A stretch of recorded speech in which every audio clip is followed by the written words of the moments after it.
The apparent and obvious meanings of the objects of knowledge have to do with their respective places within the system of relations, and their proper places become apparent to our understanding when the limits of their significance are recognized. This then is the position of truth, that there are limits to the meaning of things in the way they are meant to be known, and their proper places are profoundly bound up with the limits of their significance. True knowledge is then knowledge that recognizes the limit of truth in its every object. Our real challenge is the problem of the corruption of knowledge. This has come about due to our own tale of confusion, as well as influences coming from the philosophy, science, and ideology of modern Western culture and civilization. Intellectual confusion emerged as a result of changes and a restriction in the meaning of key terms that project the worldview derived from revelation. The repercussions arising from this intellectual confusion manifest themselves in moral and cultural dislocation, which is symptomatic of the degeneration of religious knowledge, faith, and values. The changes and restriction in the meanings of such key terms occur due to the spread of secularization as a philosophical program, which holds sway over hearts and minds enmeshed in the crisis of truth and the crisis of identity. These crises, in turn, have become actualized as a result of secularized system of education that causes deviations, if not severance, from historical roots that have been firmly established by our wise and illustrious predecessors upon foundations vitalized by religion. One must see that the kind of problem confronting us is of such a profound nature as to embrace all the fundamental elements of our worldview that cannot simply be resolved by legalistic and political means. Law and order can only find their places when recognition of truth as distinguished from falsehood, and real as distinguished from illusory, is affirmed and confirmed by action in acknowledgement of the recognition. This is achieved by means of right knowledge and right method of disseminating it. So let us not dissipate our energies in attempting to find the way out by groping in the labyrinths of legalism, but concentrate them instead by grappling the main problem, which is bound up intimately with the correct knowledge, with the correct understanding and appreciation of religion and the worldview projected by it, because that directly concerns man, his knowledge and purpose in life, his ultimate destiny. Bismillahirrahmanirrahim. Alhamdulillahirabbil alamin. Wassalatu wassalamu ala asyrafil anbiya'i wal mursalin Sayyidina Muhammadin wa ala alihi wa sahbihi ajma'in. Alhamdulillah, we resume our discussion on the Prolegomena to the Metaphysics of Islam. And just a quick recapitulation of what we have done the previous weeks, in the previous sessions, whereby we have discussed first and foremost the definition of worldview as Ru'yatul Islam lil Wujud, and then one of its essential characteristics in that it is firmly established and that it is not based upon change or consistent change. And then in the week after that, we have discussed, or in the sessions after that, we have then moved on to discuss the nature of revelation. And then the challenge of the transcendental unity of religions, or what we call the perennial philosophy. And then we have discussed the conception of the nature of God in the worldview of Islam. And the last time that we sat together, we discussed, in short, Islamic metaphysics pertaining to the nature of the world and its relationship with Allah subhanahu wa ta'ala as creator. if we follow through the arguments that Professor Naqib Alatas has established, it will follow that his epistemology or his theory of knowledge or his discussion of what knowledge is would be very apparent that it is based on the ontology and the metaphysics of Islam. When we speak about epistemology, it is a second order discipline, meaning to say the first order discipline would be something like biology, which is knowledge of living things, or physics, yes, knowledge of physical processes. And then you have medicine. These are all first order knowledge, meaning to say that the term logos there, or the science there, or the discussion there pertains directly to the subject matter. But in psychology, or rather in epistemology, you're discussing knowledge of knowledge.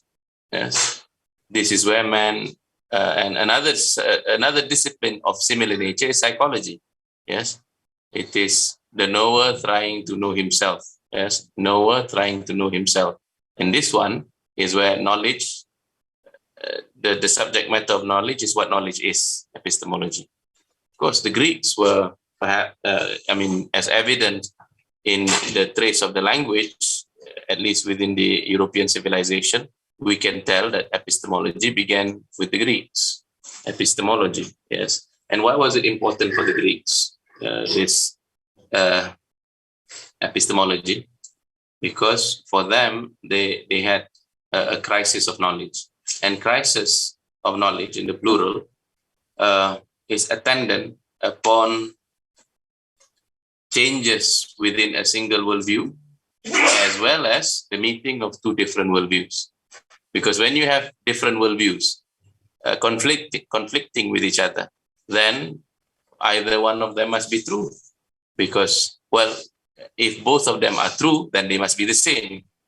If either one of them is true and the other is false, then the other is false. Then the one which is true must have reasons, yes, that establishes its truth. Or both of them could be false. So to determine which of the worldview is the true worldview, you have, so the philosophers have resorted to epistemology. Yes. And particularly with the Greeks, we know that the origins of epistemology, in their case, derives from the violent changes in their worldview from that which is derived from mythology and their ancient religions to the philosophical stage.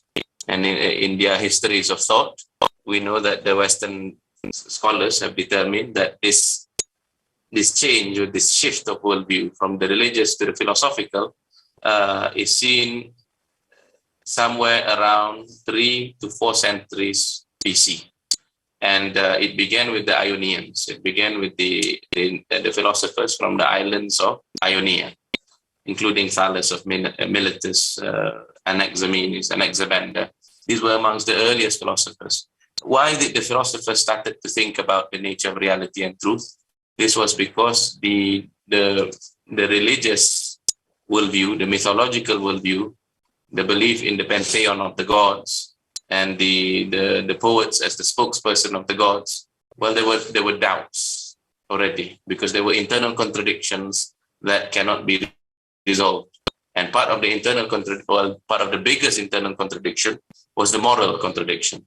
You will see that this is expressed in some of Plato's dialogues, and Plato's dialogues represented the ethical challenge pertaining to the belief in the gods, because as it became clear to them that the gods were just human beings who were immortal.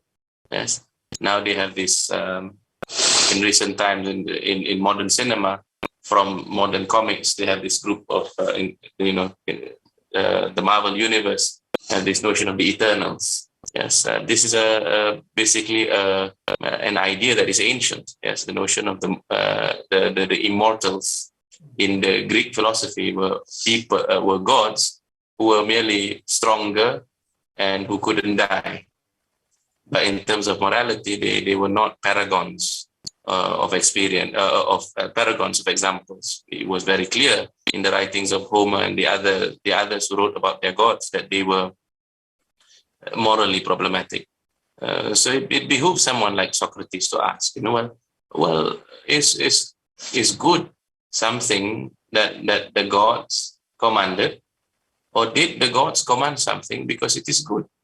Because it would be clear that if they identify whatever the gods commanded with what is good, then the gods, they command, the gods participate in practices of orgies and drinking parties, and they fight and murder amongst themselves. They make their children war with each other. They descend upon the world, and they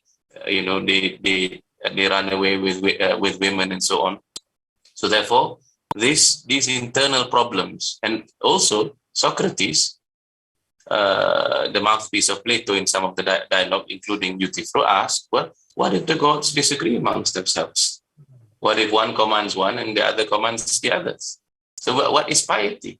So is piety to which of them do they obey? So these internal crises in morality amongst the Greeks led them to remove Mount Olympus from the gods, let us say. And what they ended up with was themselves. So the philosophers have to contemplate amongst themselves an epistemology that is worthy to replace the mythological notions that were supported by the poets.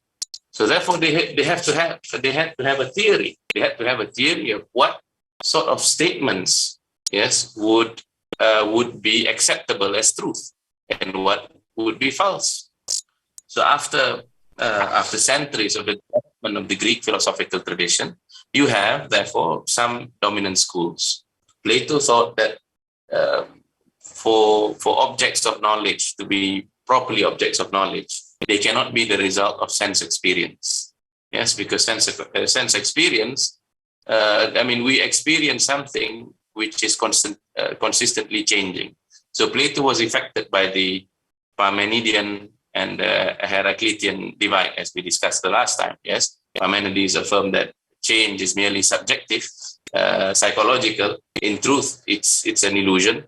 In truth, everything remains permanent. And Heraclitus, on the other hand, believed that everything is in a state of change or flux. You cannot step into the same river twice. So Plato's epistemology, therefore, is dependent on his metaphysics, that there is higher than the realm of change, a realm of what he called the archetypes, the realm of the forms, wherein everything in this world is an imperfect copy that tazul, that undergoes extinction. But in its own self, it is not the source of knowledge. They may remind you of the true source of knowledge. So, and also in some of his other dialogues, particularly the Minu, he tried to prove that there is a knowledge by recollection, and that he does by showing that in the dialogue, while the participants of the dialogues were discussing amongst themselves, Socrates called a servant as a slave who's never had an education, and then he showed him the principles of some geometrical objects. And after showing some of these principles, this young man who was uneducated was able to solve the next puzzle. And here is the argument that, therefore the soul must have knowledge already even before coming here. As the soul must have had knowledge. So therefore knowledge is recollection, meaning to say memory of what was once known. So it is and through dialectic, through discussions, you are able to arrive at the things that you're supposed to know. Of course, there's a problem with this. First, if the metaphysics goes away, then the epistemology would likewise go away. If the realm of the forms can be shown to be untrue, then the epistemology is likewise not true. Yes, if there are no such thing as the realm of the forms, if metaphysics basically refers to just the here and now, then you cannot have that explanation. So therefore, in contradistinction to Plato, you have the empirical psychology of Aristotle. So Aristotle substituted knowledge by recollection through knowledge by empirical experience, but that you are supposed to observe the forms within the substances of things. Yes, and eventually in time, each of these schools, yes, the empirical and the rational schools, continue to have a cleavage between them that is unbridgeable. Yes, in Western history, in more recent times, you will find this debate seen in the continental versus the philosophers amongst the British. The continental philosophers like Spinoza, Leibniz, and Descartes, yes, these were the camps of the rationalists. They maintain a rationalist epistemology in that somehow rationally, yes, even without empirical experience, we have some knowledge which is a priori in nature that can lead you to arrive at the metaphysics of truth. The empiricists, on the other hand, like John Locke, affirm the explanation of he affirms the soul as a tabula rasa, as you read. So tabula rasa means like a white, like a white slate, like a white cloth. There is nothing in the soul. So basically, as you experience reality, likewise, the forms of things becomes imprinted in your mind, including the relationship of one thing to another, and so on and so forth. So that's the empirical experience. Now, of course, there are those who try to bring about a middle path, a middle ground between the empiricists and the rationalists. Perhaps someone like Immanuel Kant, he tried to resolve this dispute by saying, well, actually, supposing we say that there is the ant epistemology, there is the bee epistemology, and then there is the spider epistemology. Yes, the ant builds his house wholly, yes, from external forces, isn't it? The ant collects the sand and then builds its house. The spider, on the other hand, spins its web internally from itself. Yes, that's the spider. The bee, on the other hand, uses a combination of both. That internally it has digestive powers, and then externally it collects from material that it finds elsewhere. So, the middle ground, therefore, the bee epistemology, to simplify matters, is the Kantian model. Let us say the Kantian model believes that there is what you call a priori knowledge, and then there is a posteriori knowledge obtained from within, and these are basically the basic structure of the human intellect. And then you have the a posteriori knowledge that derives from external observation. So what's the story with Islamic epistemology then? Well, the story with Islamic epistemology, on the other hand, is that you have a combination. I mean, the bee epistemology is more likely the case. If you look at the books on epistemology, or where knowledge is concerned, like the Aqaid and Nasafi and its tradition of commentary from Taftazani, you will see that aside from the discussion of the affirmation of the possibility of knowledge, Imam at-Taftazani, as well as previously An-Nasafi, went on to such lengths to explain that the channels of knowledge are three, isn't it? They say one of it being the senses, the Hawas al-Khamsa. Of course, some of the philosophers, as well as the Mutakallimin, add that by senses is meant both the external and the internal senses. Just as you can distinguish between 5 external senses, as we know, each and every one of them appointed to know certain things, the internal senses are likewise distinguished by the method of introspection. Through the method of introspection, you will realize that the intellect is actively preparing to receive knowledge. You will see that there is a portion of the intellect whose first effort is to, let us say, to dismember the things that you experience upon the visual experience.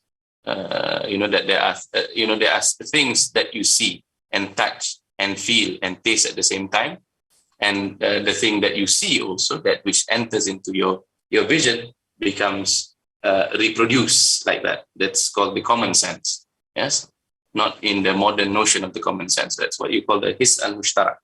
Basically, it from the data that you receive, it constructs them into what you call a sensibilia, a sensible object.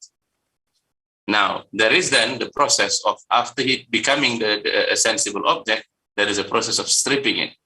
And then, we might not be conscious of the process unless we're actually thinking about it. But there is then, from that, the additional works of the imaginative and estimative aspects. And it is all constantly referenced with what you already know.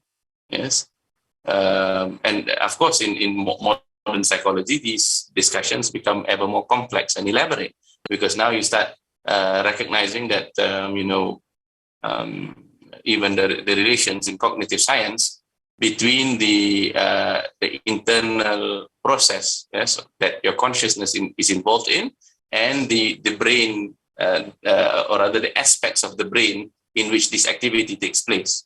And how is this known? Well, there is a recent brain scientist, or cognitive scientist and philosopher. His name is Antonio Damasio. Antonio Damasio. He's written quite a number of books in this regard. And his method, he was privileged, privileged to be flown in, to be the first to be flown in with a chopper whenever a person, a victim, suffers a brain damage. So, because that's part of his greater research, to know that what aspect, because you cannot experiment on people, isn't it?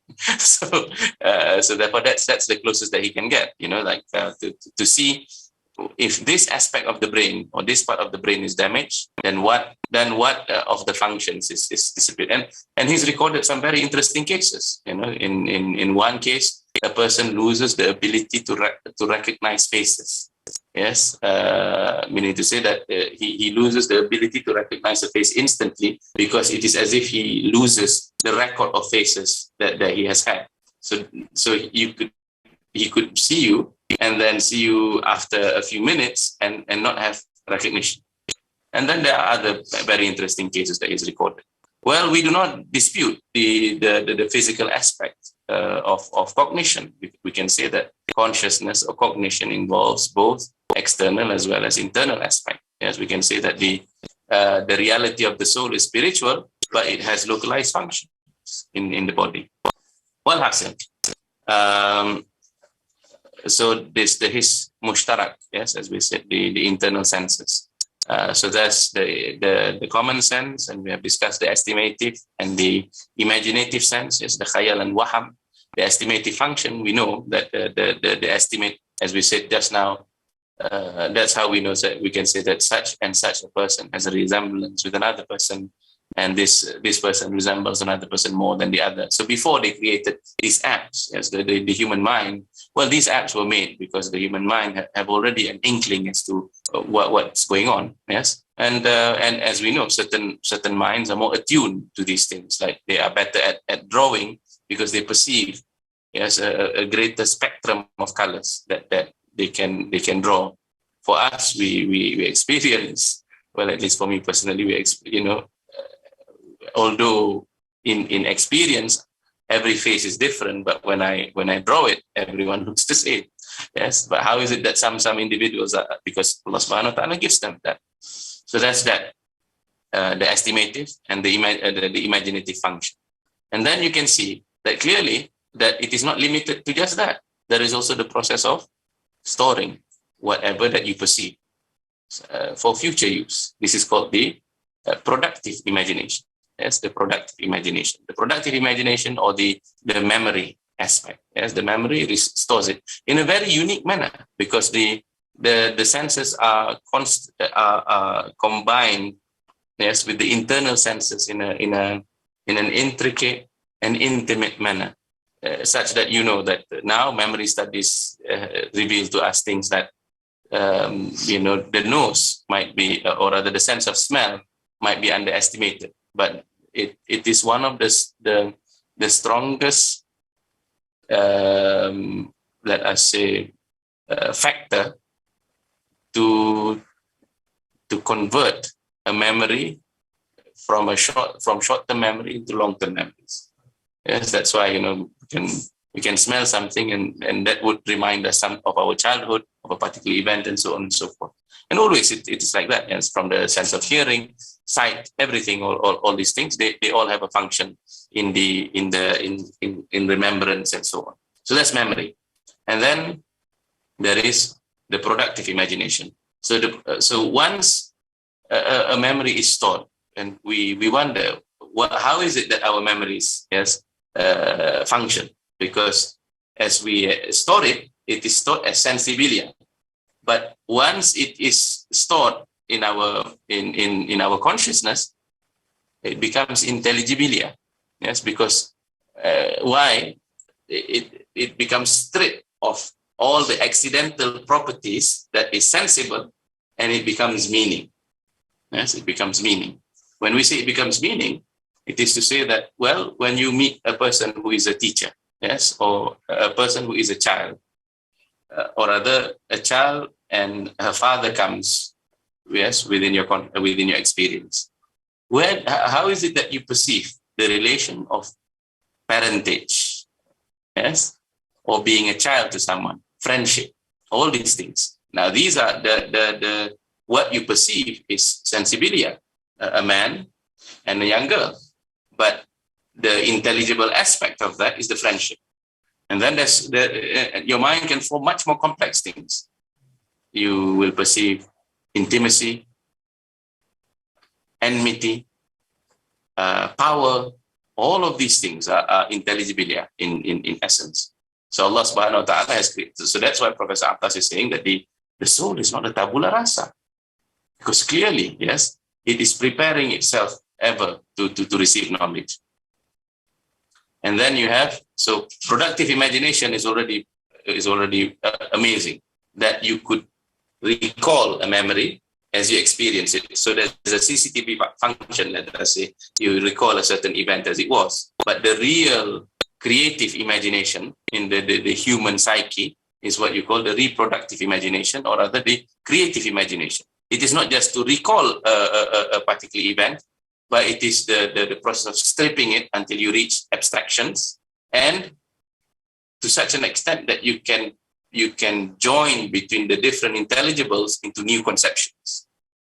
I take it that we've not experienced, or we have never seen a mountain of gold, isn't it? But how is the concept intelligible to you?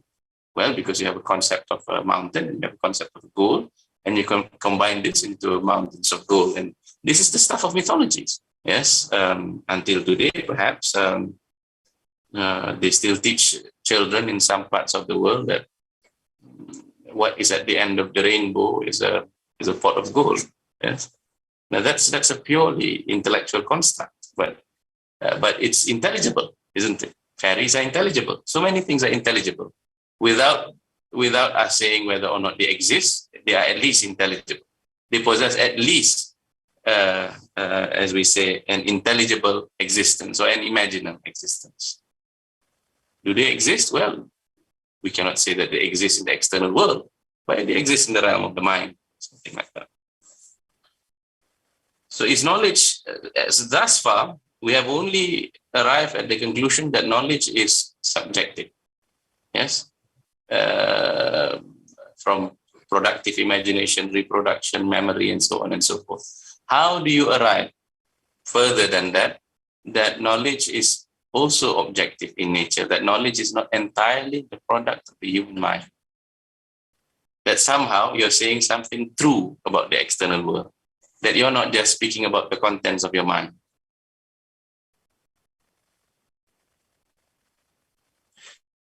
You see, Islam affirms the possibility of knowledge. So knowledge is a particular species of belief that has warrant and justification. You have a warrant for it, yes, because it's not, as we said just, it's not fictitious. It is saying something true about yourself, about something external to yourself. And the challenges, yes, is also pertaining to when it comes to species of belief, or rather the things that we can know, is two questions, or two fundamental questions of epistemology are: one, can we know? Yes. And secondly, how do we know? And these are very fundamental. Perhaps thirdly, what can we know? Or rather, to reformulate it, what can we know? And two, how do we know it? Now, of course, the problem with those who oppose knowledge. Let us return to the first paragraph. Professor Atas is here quoting or summarizing from the positions arrived at by our predecessors. Imam Abu Hafs Najmuddin al-Nasafi says, haqa'iqul asya' thabitatun wa ilmun biha mutahaqqikun khilafan li sufasta'iyah. The realities of things are established. When we say established, it means subjectively, it means objectively it is true. Wa ilmun biha mutahaqqikun. Knowledge of it is possible. Subjectively, we can arrive at that. Yes? So knowledge, the realities of things are established as Allah subhanahu wa ta'ala has created them, and knowledge of it is possible.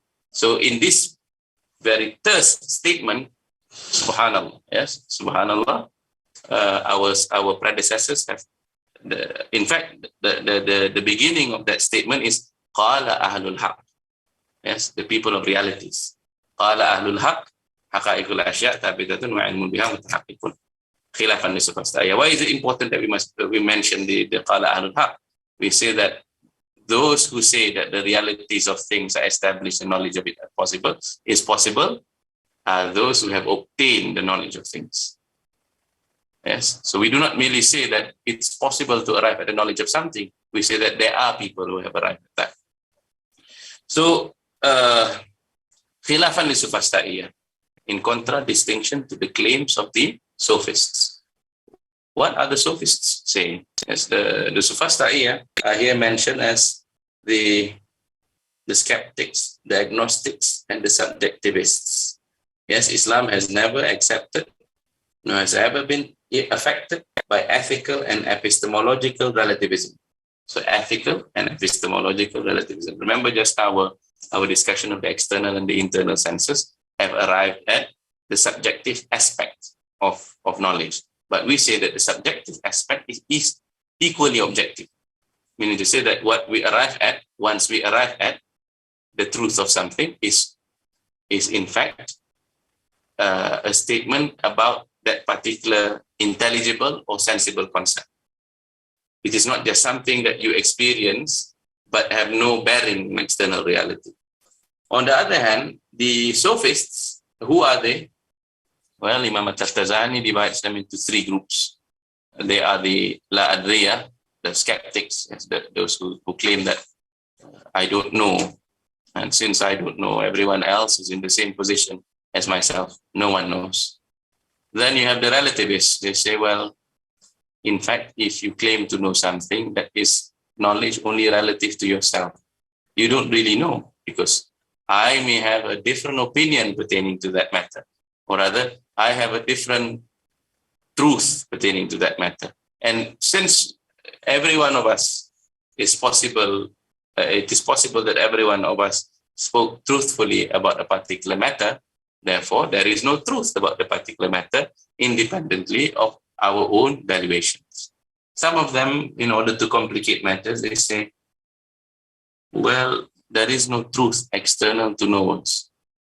And they give this hypothetical example. They say, in the middle of the desert, let us say an object were to fall that makes a big sound.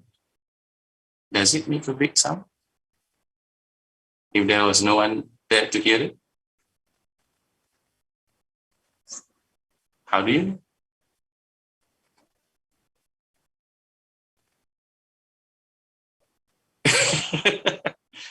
How do you say that it does make a sound? Huh? Just come there and drop it again when you use it. No, yeah, well, you have to be there, isn't it? drop it once, every time when something falls, Okay. it does happen even if you're not there. Yeah, but how do you know that it does happen there, even if you're not there? You're not there, isn't it? Isn't it possible that it only makes a sound when you're there? Why?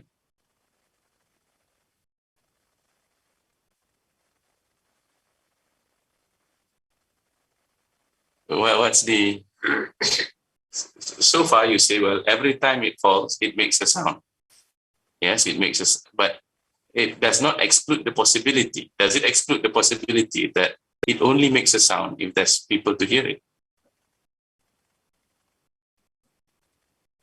Well, it's possible, isn't it? It actually, there's no sound. It is only relative to the hearers. Yes, we've concluded that it makes a sound because we heard it. In the same way as causality, isn't it? What is causality? Well, to affirm that A causes B. How do we know that A causes B? Well, by repetition, because it's repeated, and then we see that every time this causes that. And then also, of course, the repetition involves also the joining of these two events together. There was one time, I think during the First World War, when they started dropping bombs, there was a person in the bathroom who was pressing the flash. And then just as he was pressing the flash, the bomb dropped. After that, he had a traumatic experience. He could never flush for thinking that he caused the bomb. It feels like that, isn't it? The switch feels like that, isn't it? So how do you know that one? Well, anyways, so the only answer, the response that we can possibly give to a skeptic like that, an extreme skeptic in this case, who challenges us whether or not there is a sound. Well, Bishop Berkeley, he said as a response, well, there might not be any human hearer, but God is always present. So there is always the divine observer, and the divine observer has it in his generosity, or it is more in line. So therefore, he's using a metaphysical explanation. It is more in line with the perfection of the Creator, that parts of the world would be in existence even without an observer. Because that's so basically the world is ever created, and that's our metaphysics. But for them, the world is once it possesses the attribute of existence. All aspects of the world possess the attributes of existence, and the regularity obtains to the customary way of acting of such a creator. And so there is no reason to challenge this notion of the universal application of, let us say, of this sound. On the other hand, there are problems of this sort, which is not really problems. It's just it's a nice philosophical exercise that you ask whether, well, is there such a thing as time independent of observers? Time, on the other hand, is something you actually experience internally. And well, these are, let us say, I don't think that they pose real, serious philosophical questions. It's nice to entertain insofar as whether or not we can provide an answer. But where ethical and epistemological relativism is concerned, yes. After the La Adria, you have the subjectivists, and then you have the Mu'anidah, those who are merely obstinate. That even after you have given them sufficient proof and arguments and evidences, they refuse to believe. In truth, when we speak about relativism, where ethics and epistemology is concerned, the real matter that is disputed is in the realm of values, in the realm of what one should do. That's what one ought to do. And I think the door is trying. Oh no, that's...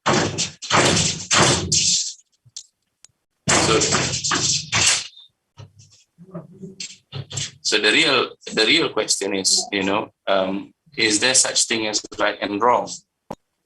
And according to the history of Western ethics, you have this sophistical conclusion by Protagoras. Yes, Protagoras was one of the leading sophists. So Protagoras teaches us that man is the measure of all things. Man is the measure of all things. So whatever is true is because of man's measurement. So that's, the problem of the sound in the desert is an extension of the man being the measure of all things. Because so where right and wrong is concerned, it's interesting if you trace the entire history of Western civilization. Eventually, they arrive at the skeptical problem, the relativist problem, because they try to restrict the ethical judgments to human psychology. As ethical judgments to human psychology. For Muslims, we do not deny that there is a psychological element in ethics. Yes. What is the psychological element in ethics? Well, the psychological element in ethics is the one pertaining to experience of certainty, pertaining to experience of angst. So that's the psychological aspect. Ham, gham, dik, and its opposite states. Yes, sa'ada, al-farah. All these internal experiences, these are psychological. But the psychological is not the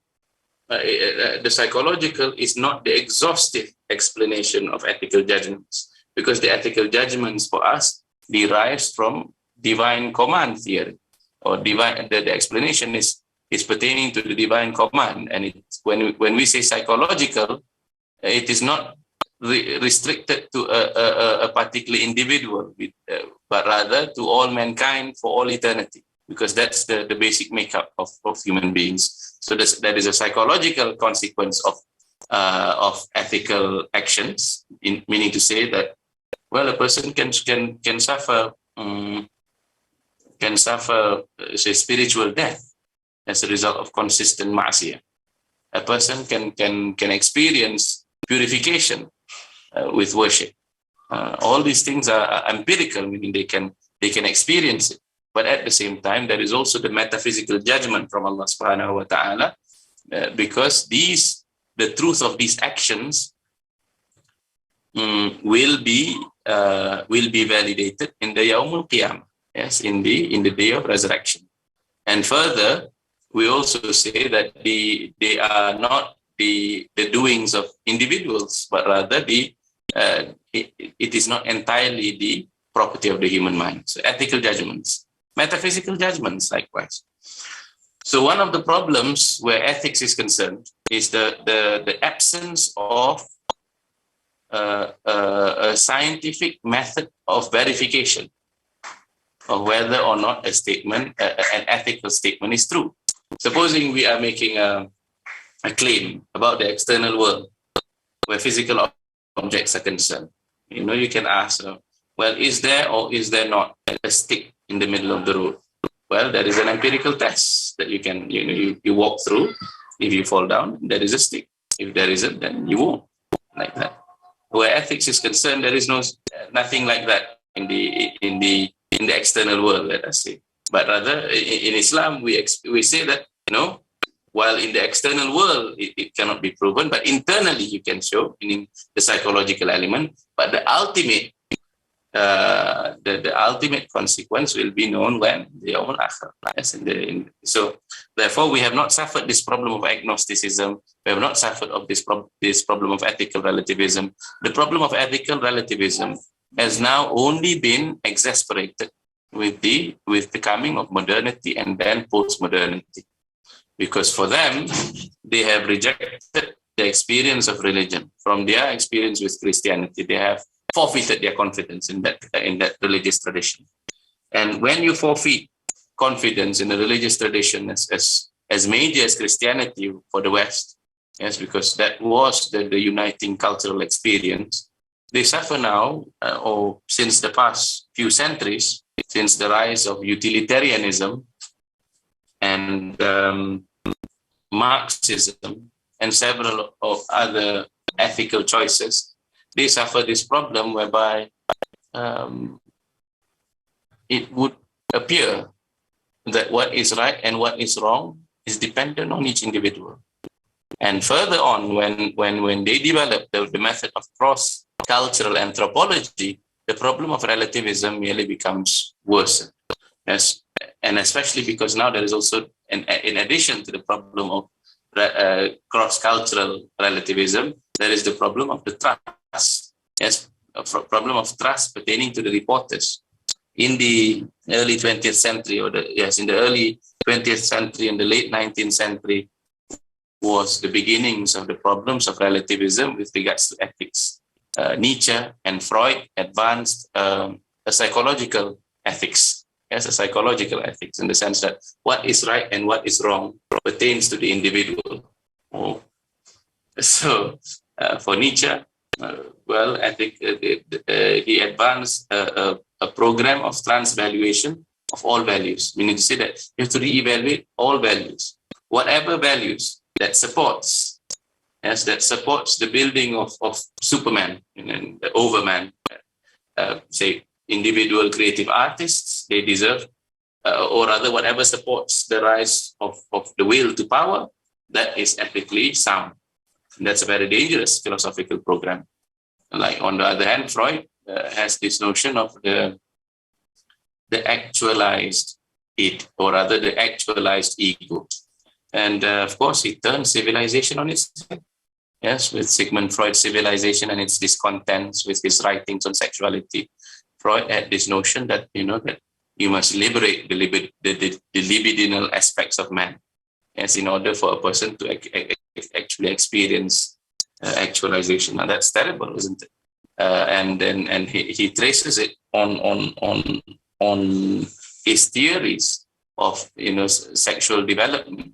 In fact, his ideas are gruesome, because he traces the beginnings of desire in sexual desire onto parents, and this is only possible after the problem of skepticism in epistemology that they have experienced over centuries from Hume and before that.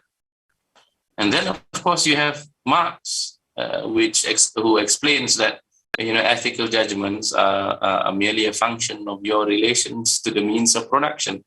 Ethical judgments are basically expressions of your class relations.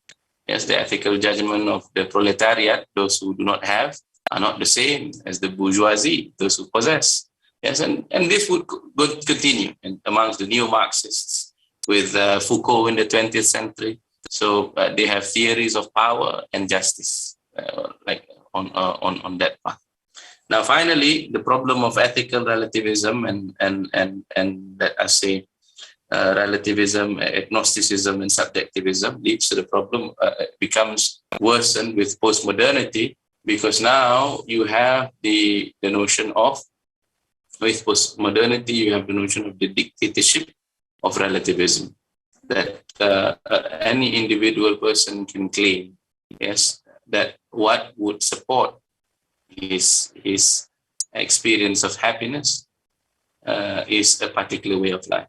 And then now you see it in the various waves that has happened amongst the feminists. Eventually in the third wave, what has happened is the challenging of basic,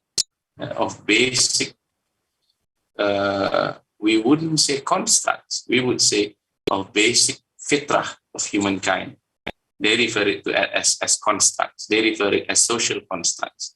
They refer gender roles as social construct. They refer to ethical relations that hold between people as social constructs. Every ethical judgment is a social construct relative to societies that they claim to have a right to challenge. Then, as we said just now, about the problem of relativism deriving from the method of cross-cultural anthropology. Bruce Benedict, she did a study of coming of age in people in Samoa, and then she arrives at the conclusion that they have a totally different ethical universe. Of course, we can challenge even the reporting. Certainly, perhaps she was trying to justify her own ethical proclivities, anyways. And then you have in the history of America or American psychology, you have Alfred Kinsey. Yes, and these individual intellectuals that I say. First, there is the problem of reporting. Yes, the problem of reporting. We cannot trust the ethics of the reporters. And then secondly, the conclusion that they wish to lead is to show how that which is statistically, again, here this is challengeable, yes, whether or not it truly reflects the statistics or not is a matter of the honesty of the reporter. But secondly, even if something is statistically proven, let us say that say a certain amount of society suffers from a problem of moral abnormality. Do we say, therefore, that supposing even if the numbers are about 50% or more, yes, that therefore it is ethically acceptable? Certainly not, isn't it? We know ourselves, because the source of ethical judgments is not based on whether or not people happen to accept it. Yes, and this is where we see in the history of modern ethics now the problem of constant change with regards to ethical judgments. That which was considered an abomination became reclassified as a mental illness, and then eventually it was justified as a lifestyle choice, and many more things are of that nature. And these things, threaten the very survival of humanity and threaten the very survival of individuals and cultures and societies. So, Alhamdulillah, Islam does not suffer these things. But the Muslims, if they are confused, yes, if they suffer from corruption of knowledge, if they are introduced to Western modes of thinking, or if they have confusion pertaining to their own sources of knowledge, yes, and they do not arrive at certainty about these things, or they cannot explain or understand properly the sources, then they may to suffer from these things, yes, from the epistemological realm, from the metaphysical realm, as well as from the ethical realms. Inshallah, I think that's all that we wish to share this evening, and let us hear our round of discussions and questions. So one of the things that brought me was you said that the reality of the soul is spiritual, but it has a localized concept. Okay. Yeah, and that was really intriguing to me, because I've been thinking about. So human beings have this, as you said, the scientists who did research on this. You could after a accident, you can completely change your personality. You can completely become a different human being. Yeah. Now, I don't want to venture too deep into the question of what the soul is. The soul. Yeah. Okay. It is, but what is it not? Because it seems to me like everything in your human experience, if you can observe, is somewhat distinct from it. So what would be in a human being the nature of the soul? Of course, first and foremost, we always return to the Quranic verse where the soul is from the realm of Allah's command, and that human beings were not given knowledge except for a little. There is, of course, interpretations of the verse. What does it mean? Is the little in the quantity of knowledge given, or in the quantity of people who have received such knowledge? Yes, because it would be clear that either interpretation is supported in reference to the Islamic intellectual and spiritual tradition. When we look at the writings of the Sufis, what they wrote about the soul were very profound. The statements of the Sahaba and the Tabi'un about the soul, very profound. Certainly the prophetic statement about the soul and its nature is profound. So therefore we say that, but even so, we can still say that despite its profundity and fecundity, we do say still that it is perhaps only a fraction of the entirety of the knowledge of the soul. In fact, most of them, when they do speak about whatever knowledge that they have been given pertaining to the nature of the soul, they compare it to the ocean the ocean that they cannot truly fathom pertaining to the soul, because the soul, with regards to its powers, is perhaps the greatest thing in the realm of in the alam shahad.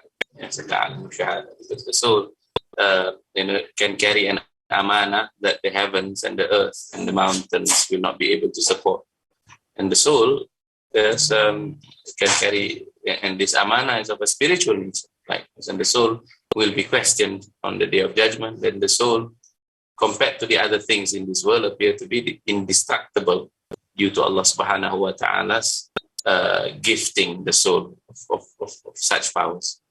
And of course, as we know, that where psychology is concerned within the Islamic intellectual tradition, it is not just a discussion of the nature and reality of the soul and its modes, modalities, its different powers, its epistemological component, its component of experiencing happiness.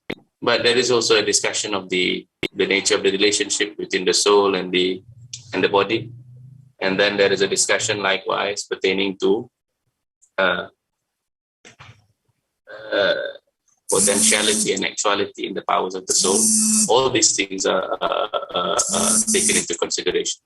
So when we discuss the nature of man and the psychology of the human soul, there is it has been established as a discipline, and there's a lot that can be spoken about pertaining to the soul. At the very least, we can also say that there is an empirical component to the study of psychology, just as there is an epistemological component, there is a metaphysical component, there is an aspect of the soul, or rather the psychology of man, that can grow with human observation and study. And one of that is the localized functions. However, as we know, that the religious sciences, including fiqh, has very interesting things, pertaining to psychology, like the notion of taklif is joined with consciousness. That certain people are excluded from responsibilities if certain functions, in a sense, because of the justice of Allah subhanahu wa ta'ala. A person who is not capable of making the right choices, they are excluded from judgment.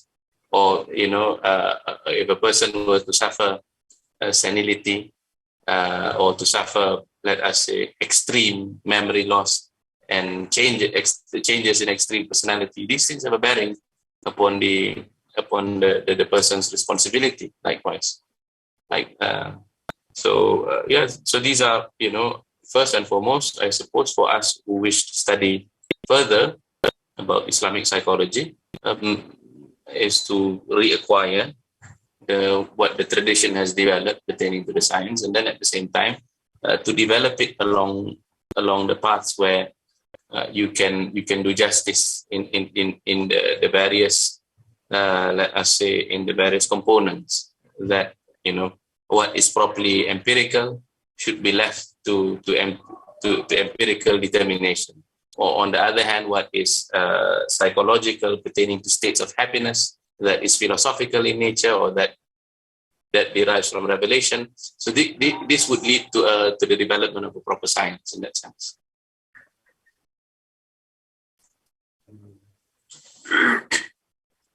Yes. When it mentions skepticism, it was Gnosticism and subjectivism. Okay, so it was skeptics and agnostics, those are adrian. Yes, and subjectivists, India. How do you subjectivist? India. And Anadia, that's obstinate. Yes. Okay. Now, of course, when you look at the actual sophists in history and their reincarnation, let us say, yes, in our times, the ones who are most in opposition to knowledge, well, certainly because their opposition to knowledge is based on refusal to admit well, sometimes they may hide under relativism, sometimes they may hide under agnosticism, and sometimes they may hide under skepticism. And pertaining to the subject matter, say, of the existence of God, the obstinates are, like the mulhidin, the atheists. Are they really, supposing we ask them, I mean, do they really, do they say positively that they know that God doesn't exist? Or is it that they believe he exists, but they deny? This is very interesting, because if we were to study the psychologies of these individual atheists, there is one of the self-proclaimed, one of the four self-proclaimed, the four horsemen of atheism. Yes, we know most of their identities already, because they are very proud of it. Like Sam Harris, Daniel Dennett. The other one is Richard Dawkins. Yes, these types. Yes, we need to say that they are not only agnostic pertaining to the existence of God. That they do not say that I don't know whether God exists. They say I know that God doesn't exist, but I hate him. So meaning to say that they are people who basically believe in the existence of God, but refuse. So that's mu'anad.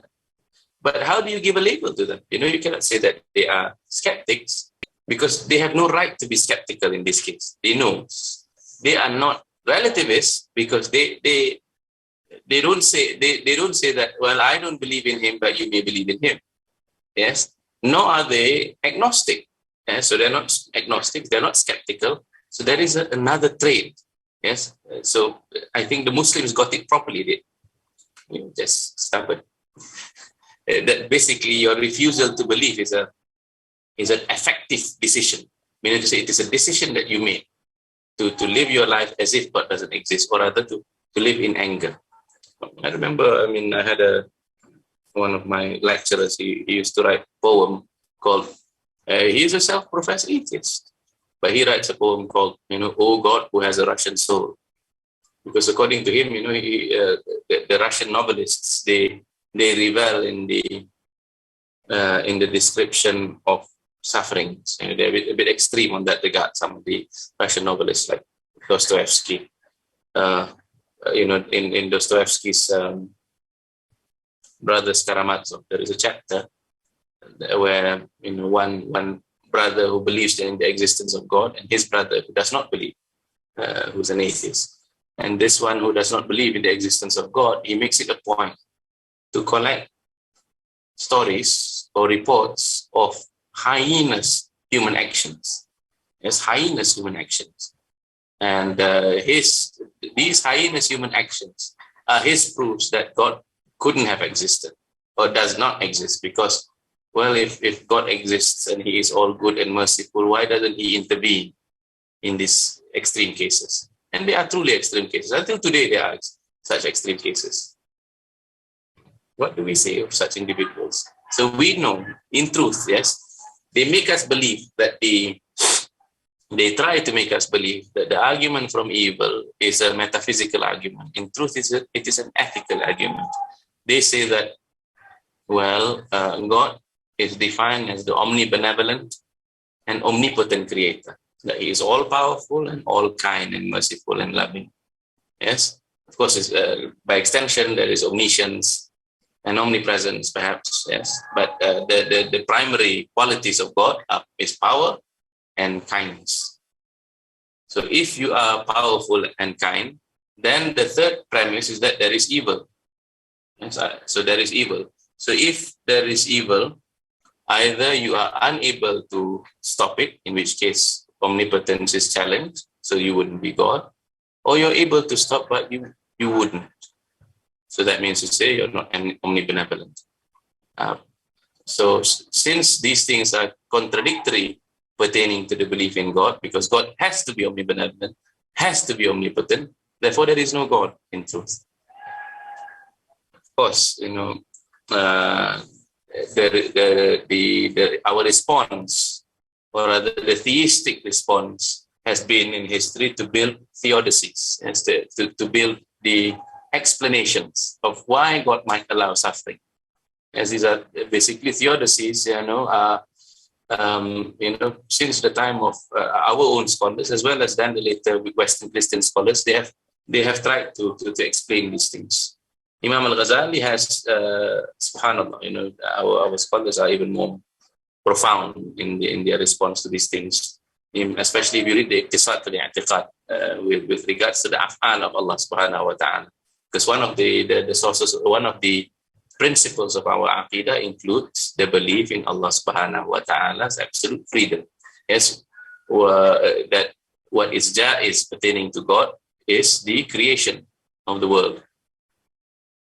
Its creation and destruction is jaiz.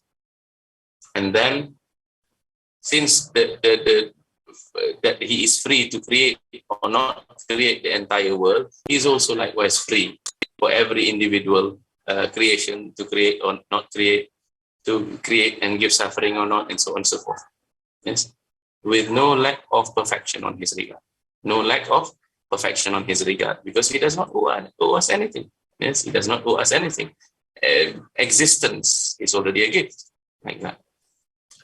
Now, I remember once when I was younger, going into debate with this person who disagree with the existence of dinosaurs, who finds that the existence of dinosaurs doesn't fit her notion of theology. It turns out that basically, because in our times, people don't study Aqidah properly. Yes, people don't study text in Aqidah properly. So he or she might not have read even Imam Al-Ghazali and perhaps even Al-Marzuki's Aqidatul Awam. So this person, he said, well, I don't think there are dinosaurs. He said, why? Because the dinosaurs were all destroyed at once by a meteor. And surely God wouldn't allow such a grand scale of suffering. First, our response is that, well, will not the entire world go through extinction at some point with Yawm al-Qiyamah? Yes, so that's a greater scale.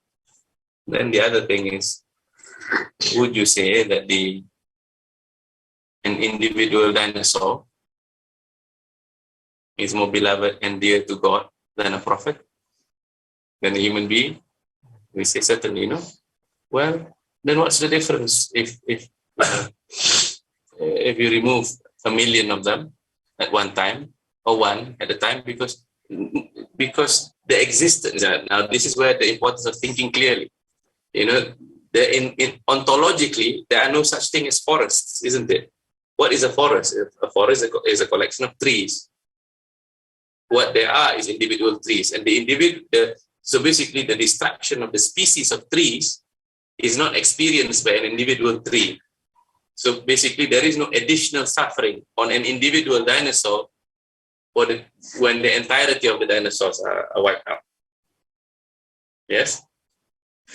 The dinosaur doesn't go, oh, I feel so sad now that all of us are now gone. It adds to my suffering because all of us are gone. But since all of them are wiped out, there is no one left amongst them to think about, well, unless we consider lizards to be like their descendants. Our entire ancestors were wiped out. So there's no one to suffer that consequence, really. And certainly because there's no continuity of consciousness, there is no harm there. So in fact, if you think properly also along these lines, there is no real unjustified evil in this world. Because when you look at the theodicies, these are brilliant writings, both by theists amongst the Muslims and even amongst the Christians. Some of them, they have written, the soul-making hypothesis, that you are permitted by God to undergo some challenges because it builds your character. And then also the justice defense, yes, because you see, you can distinguish between natural evils and human evils. You cannot have a universe, you cannot have a possible universe of humanity being given genuine free choice, yes, to either submit to God's commands and will, or to follow one's whims and desires for destruction, and not have the entirety of mankind choose good. Because mankind are not angels, mankind are given genuine freedom. So if we are given genuine freedom, in that we will be accorded reward or punishment accordingly, certainly there will be someone like Hitler, and there will be someone who is at the opposite, the polar opposite, isn't it? Because of the spectrum of humanity, the spectrum of humanity produced a human prophet like Muhammad sallallahu alaihi wasallam. In the 17th century, you had someone like Imam Abdullah bin Alawi al-Haddad, like extreme goodness. Surely, since his choice, yes, by the inayah of Allah subhanahu wa ta'ala, by the rahmah of Allah, by the tawfiq of Allah subhanahu wa ta'ala, is actualized from the day he was born, from even before, to submit to the will of Allah subhanahu wa ta'ala, to existentiate the most amount of goodness. You can imagine a polar opposite of Imam Haddad. And usually they live at the same time, isn't it? That you live in a time where there is in our time, Habib Omar, but you have, the other guys, Most human beings are usually, absolute fiends and absolute saints are very rare to find. Most human beings are living in between the spectrum. But nevertheless, in order for genuine freedom to take place, there would be these things. And then you will say, well, what about the children who suffered? Oh, some of them have suffered, some of them die from the pain of cancer in childhood. Some of them have suffered their organs fail in their early childhood. How can such a God, justify these things? So what do we say? Well, how do you have not experienced, nor have you understood the total journey of that individual soul? Yes. Well, bodies heal. Yes. Isn't it possible that souls can also heal? And isn't it also possible that after a soul has healed, the soul can then be rewarded and experience bliss after bliss after bliss, until eventually none of that pain is even remembered. Yes. It becomes nothing compared to the actual bliss. And based on our metaphysics, we know that out of the all-encompassing mercy of Allah subhanahu wa ta'ala, He has hidden 99 of His mercy for the afterlife and kept one mercy out of 99 for this entire world. And out of this one mercy that He has distributed in the realm of our existence, even the suckling mothers amongst the animals are merciful to their children. And this is also from His Majesty. Were He to remove, or were He to accord less, and we see that, yes, in animal organisms, whereby there is a loss of memory. Let us say amongst cats, the father of kittens can then go on to sire more kittens from his little kittens, and then from that, and so on and so forth, and other animals like that. So we see that, and clearly this is from Allah subhanahu wa ta'ala's wisdom. He creates what He wishes, what He wills, but at the same time He gives a perfect way of living, command, and so on, such that He will reward everyone accordingly, and everyone will be given justice likewise accordingly. Wallahu a'lam. Hussein, are you leaving? Yeah, it's actually good. Okay. We didn't get to hear your reflection. Oh, sorry. I've got a separate fake person. I think it's very ficky. Then that's Omar's ball. Something to think about. So I saw this girl, seems like an observant hijab, is online. She says, friends offered her to marry a chap. I'll close this. Yes. Inshallah. Thank you then, everyone. Assalamu alaikum wa rahmatullahi wa barakatuh. Good guy, blah, blah, blah. And she's like, okay.